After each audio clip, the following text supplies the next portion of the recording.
फिदा हो ये बता दो, मैं उनके सिवा किस पे फिदा हो ये बता दो, ला मुझको देखा उनकी तरह कोई अगर हो।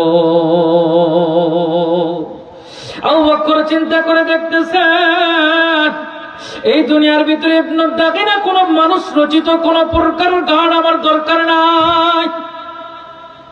যিনি আমার প্রোডাকশন নেবেন, যিনি আমার হেফাজত করবেন, তিনি তো আমার রব। আমার রব যদি আমার হেফাজত করে, सारे दुनिया हो मुखालिफ कुछ नहीं नुकसान है, गम नहीं है डर नहीं है जब खुदा रहमान है।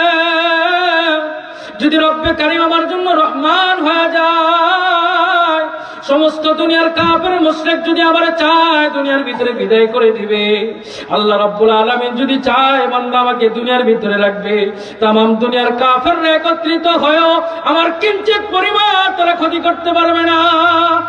ঠিক না ঠিক মুসলমান?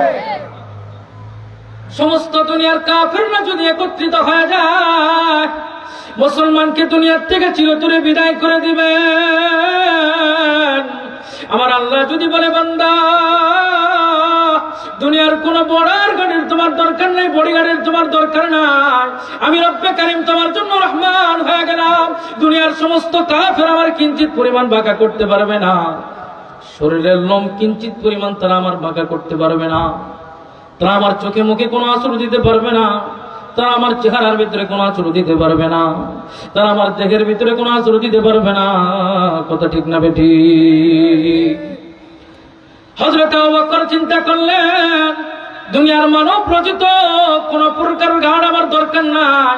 ইবনে দাগিনা সে তো দুনিয়ার একজন সাধারণ মানুষ, আমি যার কালাম তেলাওয়াত করব তিনি তো সবচেয়ে বড় রব, তিনি হলেন মহব্বতের মালিক, তিনি আমার দরদি মালিক।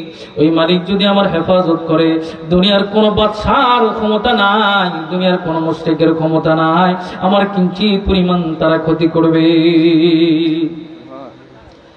এই ফিকির করে হযরত আবু বকর সিদ্দিক রাদিয়াল্লাহু তাআলা আনহু এতদিন পর্যন্ত ঘরের ভিতরে আসুন